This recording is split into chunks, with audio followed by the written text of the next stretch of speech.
Hello, everyone. My name is Ryan, and welcome to the Rural Drug Addiction Research Center's monthly Lunch and Learn series. This is a monthly series our center holds in the interest of connecting researchers, students, and community members with information about concepts relevant to substance use, especially substance use in rural areas. So the Lunch and Learns usually consist of a presentation that lasts about 30 to 45 minutes, followed by an informal discussion.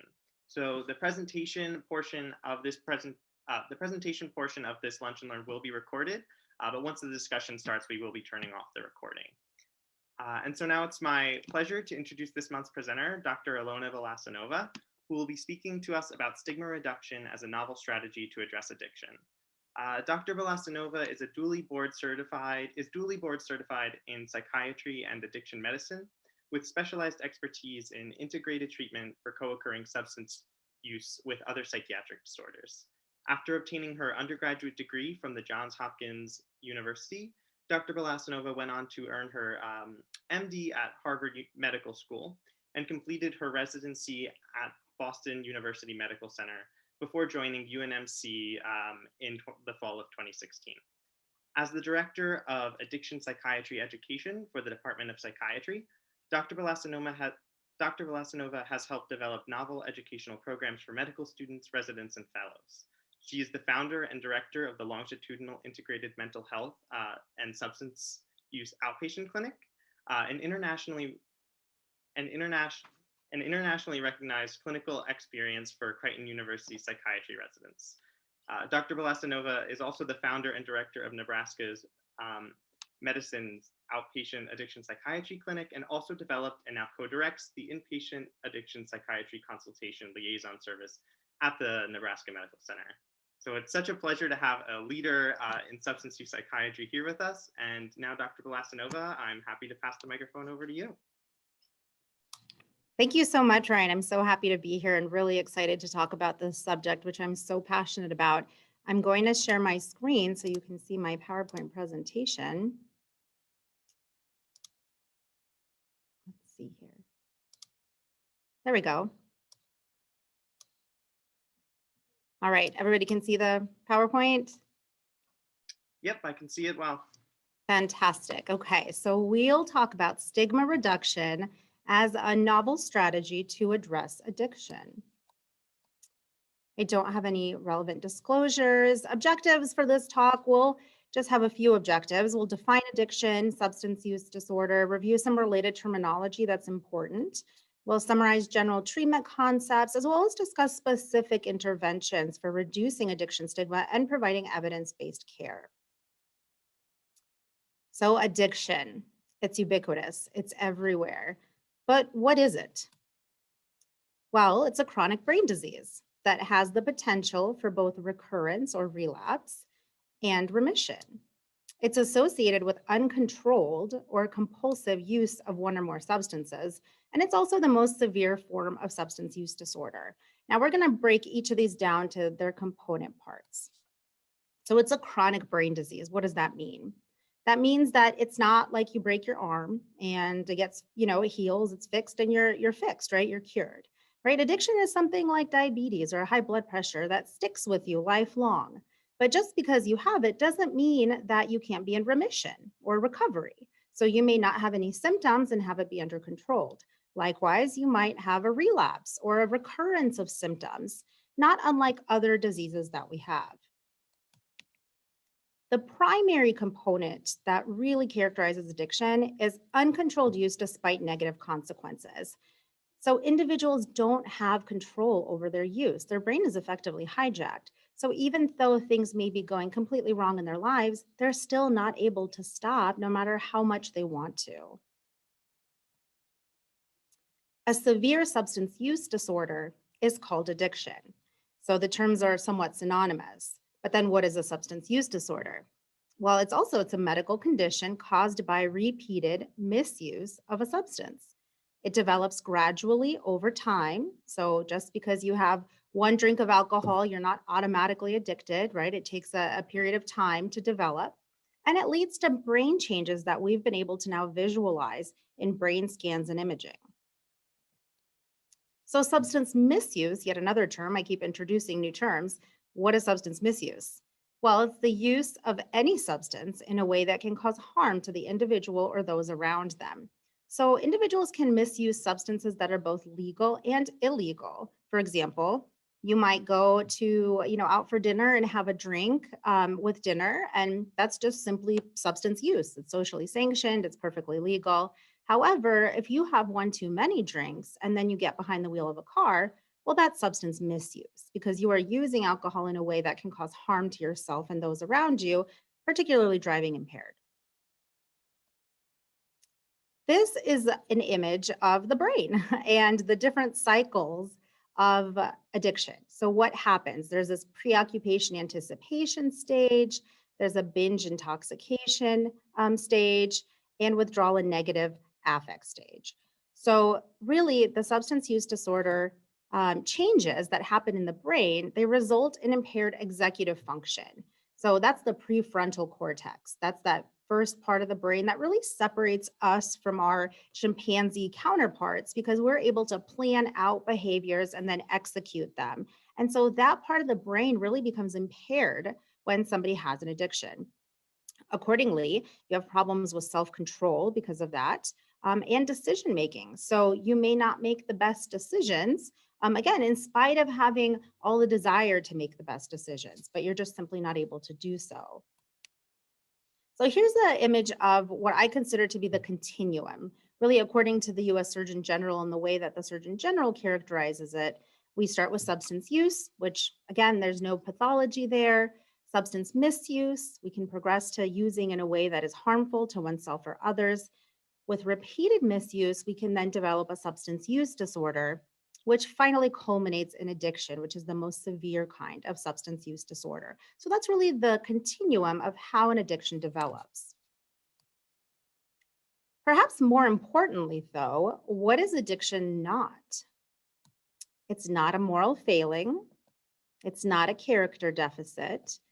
It's not bad behavior. It's not poor decision making. And it's not a voluntary choice, right? We just finished saying how you actually have uncontrolled use. So you're not choosing to use, it's just something that's happening. The language of addiction, however, really seems to give us other indications. And the reason it matters, which we'll get into in a little bit, is that we can actually impact the care we provide to patients with the language of addiction. So the words that we choose to use when we describe patients or individuals that are using substances will actually change the course of their recovery, will change the course of how we treat them and the access to care that they receive. So much like I just described, substance use disorder, substance misuse, substance use and addiction, those are the correct terms. Those are clinically accurate. Those are sanctioned by the Surgeon General. Those are, excuse me, medically accepted. However, terms like substance abuse or replacement therapy, alcoholic, drug abuser, addict, all of those are not correct terms to be used. They're very judgmental and they explicitly and implicitly convey that patients are at fault for their disease, that it is their fault because they are abusing something and characterizes that person by their disease. Calling somebody an addict or an alcoholic is not person first, and it really takes away from their humanity. What we don't think, we truly do think. And what I mean by that is that bias is really universal. We all, as humans, have an innate unconscious bias. When we hear certain things, our brain reacts in a certain way, whether or not we recognize it at the time. And this happens to even the most highly trained and experienced healthcare professionals. It impacts patient care as well. So, attitudes and implicit bias will drive clinician behavior.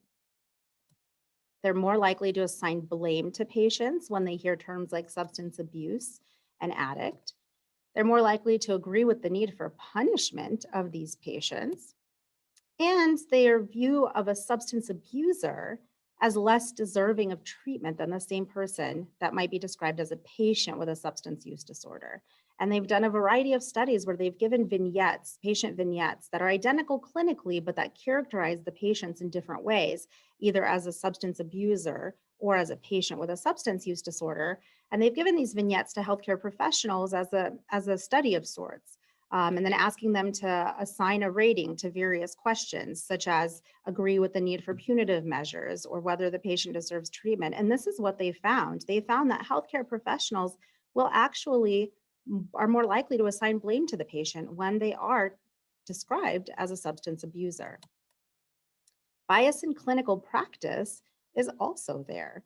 So this was a recent-ish study from 2016 looking at individuals at an Ivy League Boston hospital. They were looking at physicians that were hospitalists, so internal medicine doctors that are taking care of hospitalized patients. And they wanted to know about their attitudes and their clinical practices regarding patients with substance use. So 38% felt that substance use is different than other chronic diseases because they thought that people were actually making a choice. And again, we just talked about how it's uncontrolled use, right? It's not a voluntary choice. And yet even healthcare professionals seem to have this idea. 14% felt that medication treatment using opioid agonists is simply replacing one addiction for another. And this is exactly what the term replacement therapy conveys. And that is a term that has historically been used for things like methadone and buprenorphine for opioid use disorder. And perhaps most alarmingly, 12% thought that using drugs is committing a crime and that the person deserves to be punished.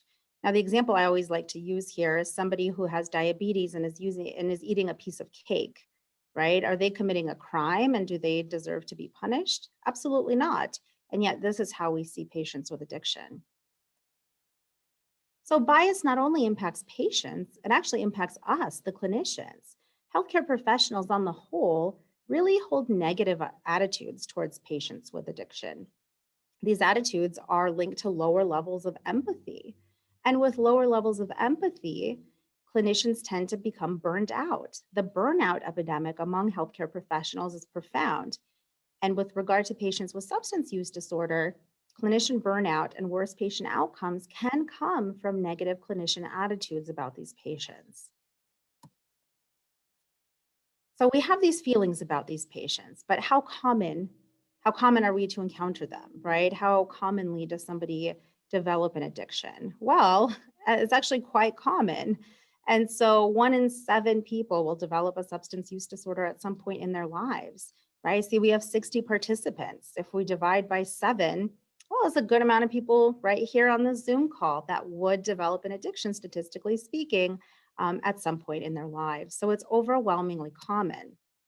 When we look at treatment statistics, so this is looking at the United States compared to Nebraska with the most recent assessment we have for the Nebraska Behavioral Health Needs Assessment.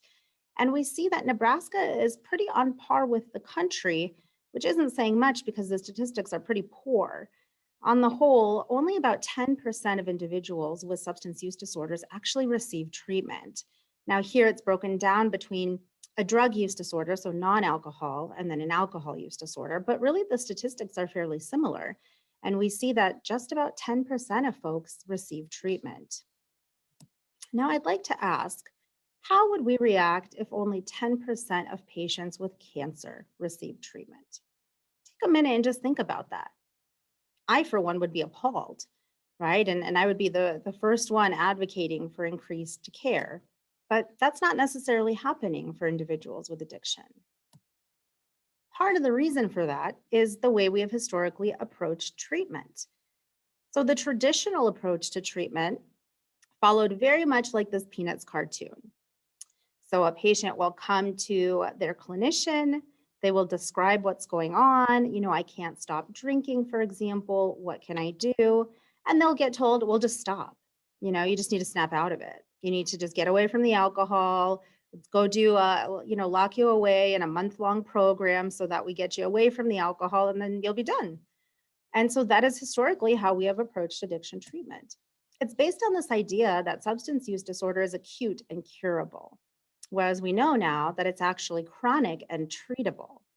And the priority historically has always been to remove access to the drug. The services were time limited. So like the example I gave of a 28-day rehabilitation program that is inpatient where somebody has to live, so it's disruptive to their lives. Also, abstinence is the only goal. And many times medications were not even allowed. And in some places, they still aren't allowed to help with addiction treatment. Community self-help groups were also historically seen as a part of treatment. So patients were pushed to do things like go to AA and NA meetings, which, don't get me wrong, those are exceptionally helpful for so many people, and serve a really important purpose, but they're not formal treatment. And so what they do is offer patients a camaraderie with a peer community supportive of their recovery, but it does not take the place of working with a licensed professional or taking medication if that medication is indicated. So, in destigmatizing, we want to redefine the treatment paradigm, right? So, we have our bright colors here. We're in 2021 as opposed to historical black and white cartoons. And we have Snoopy setting up shop next to Lucy. And as we see, friendly advice seems to be cheaper than psychiatric help. Well, what does that mean? Well, the way that I take it is that if we meet somebody where they're at and we're open to hearing about their goals and meeting them and helping them achieve those, we actually end up saving a lot of money. And we'll talk a little bit about that later on in this presentation. So this idea of meeting patients where they're at is called harm reduction. It's a conceptual and clinical framework aimed to decrease the negative consequences of substance use without necessarily reducing the consumption of substances themselves. Take a second to take that in. It does not necessarily mean reducing the consumption of substances themselves. It's a very radical idea in many places.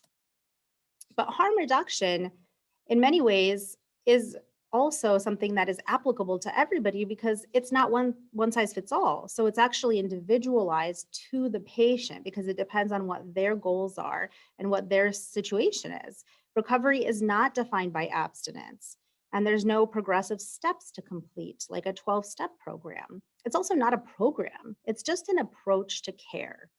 And we have here a picture of naloxone, which is a harm reduction measure to help reduce overdose deaths from opioid overdoses. So how is harm reduction different? Well, kind of like I said, this radical idea that goals do not include reducing the consumption of substances. Certainly, if that's the patient's goal, we're of course going to help them in doing everything we can to achieve that goal. But that's not our goal, and we certainly don't impose our goals onto patients. We really focus on the functional impairment, not sobriety. I remember one patient I had who I asked her how she wanted to approach her alcohol use. And she said her goal was to not drink in the morning before work so she wouldn't get in trouble at work. And I thought that was a fantastic goal, right? So she could continue to be functional, so she can continue to put food on the table for her family. And we met that goal. And once we did, we made another goal. And incrementally, we got to the point where she only had one drink per night and sometimes didn't even finish it. So, when we set our sights on something small and achievable and proceed with that motivation and have the patient actually gain momentum in that, it's a very magical thing. And patients really take to it as well because the interventions are personalized and there's a spectrum of strategies. It does save lives. So, safer drug use, for example, syringe and needle exchange programs, the use of naloxone helps prevent the spread of infectious diseases like HIV and hepatitis C, among others. Moderation management, so having a controlled environment or being on maintenance medication. And of course, abstinence if that's the patient priority. So, evidence based treatment using a harm reduction approach is a set of services that includes medication, psychotherapy and/or counseling, and other supportive services that with the aim of really increasing the patient's functioning.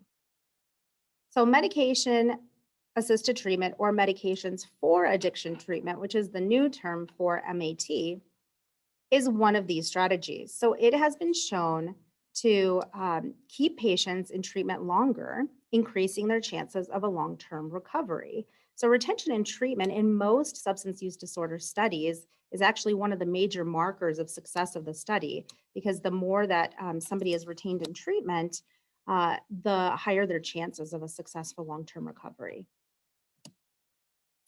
Peer support, I'm trying to move the window of Zoom and I can't because it's in the way of my slide. There we go. Peer recovery supports. So peer recovery supports can offer role model recovery and provide support across the continuum of care. Now, these individuals are not licensed professionals, but they are individuals with lived experience that are trained to assist patients in navigating this journey to recovery. These are oftentimes, if not always, individuals in recovery themselves, whether from mental illness or a substance use disorder. And so they've really walked the walk. And so when they talk the talk with patients who may not yet be ready, they can really understand that patient and they can really forge a connection that perhaps a clinician who hasn't had that life is not able to. And so meeting patients where they're at in their recovery can happen in unexpected settings. Many places have peer recovery workers embedded, for example, within emergency departments that are able to help patients, for example, after an overdose. So a stigma reduction opportunity, I should say, and a shameless plug for myself, is what is a peer recovery support group. So something like AA. So this was a study that I did with some colleagues when we had our medical students attend an Alcoholics Anonymous meeting as medical students to observe and then to write about what their experience was like. They wrote a reflection essay that then we read and then we coded and analyzed to look for the themes and to see what themes really emerged from their doing so. And what we found was that attending an AA meeting can actually challenge medical students' stigmatizing attitudes about addiction. More often than not, what we read was that students were surprised. They had preconceived notions of what individuals who attended AA might look like or might say, or what walk of life they may be from. And their eyes were opened simply by sitting in and observing the individuals that came to the meeting.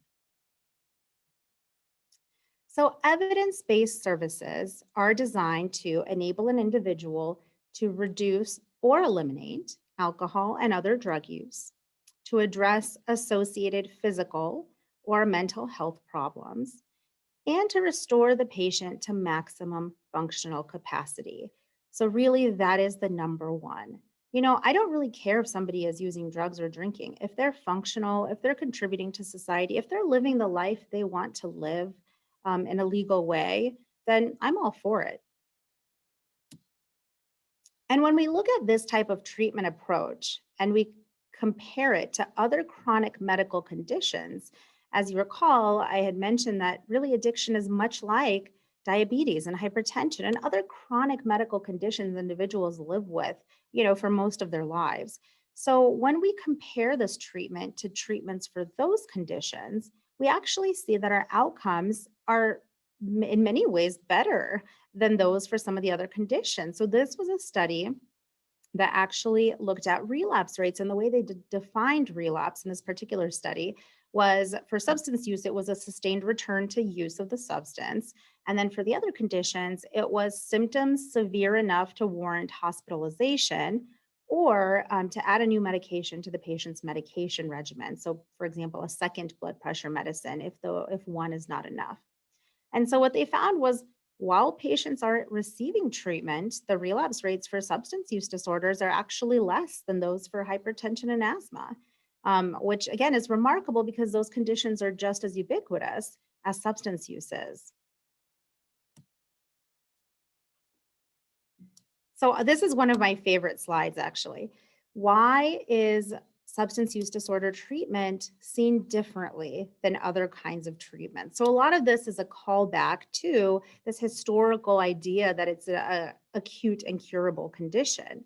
But I like this slide because it helps to really visualize the way we're approaching it, right? So let's use hypertension as an example. Somebody has high blood pressure and we give them a medication to help lower their blood pressure, right? Their blood pressure is going to go down, right? The during part on the left-hand side here.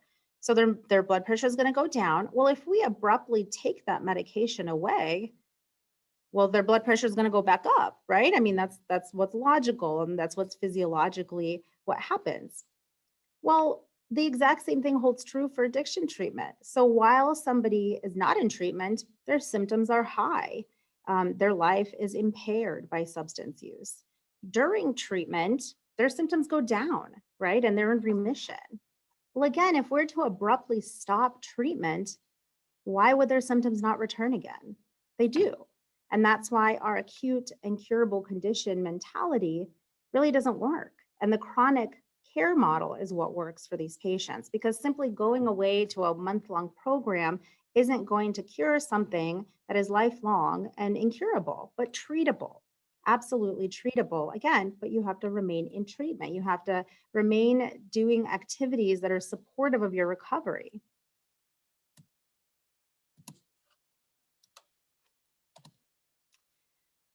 So then back to this idea of stigma reduction. Is it really so novel, right? Normalizing substance use disorder as a chronic disease and employing a chronic disease care model. Is that really novel? Is that what's happening now? Is that something that we can help support?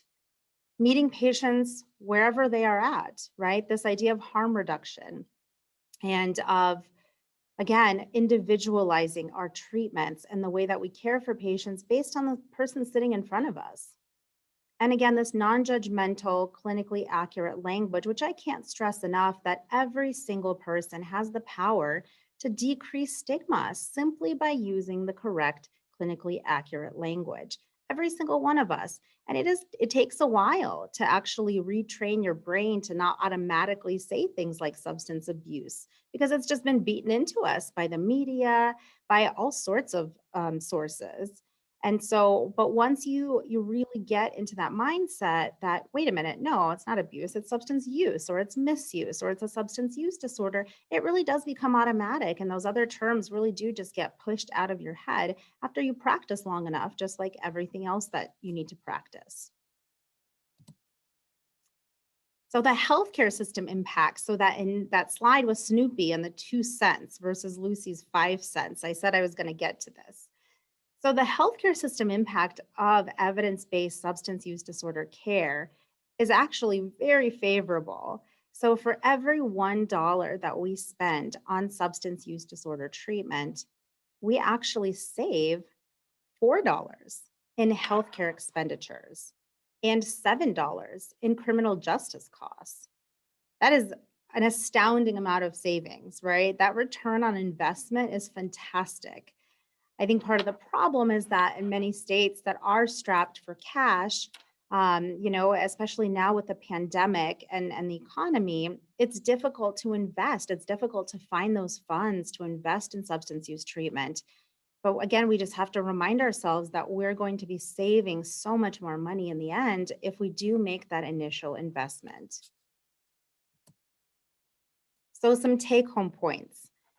Stigma is universal, and it impacts patient care or lack thereof, right? Only 10% of individuals actually receive treatment. Addiction is a treatable medical illness, just like hypertension or diabetes. Really is no different. And your words matter, and you have the power to decrease stigma with the language that you use.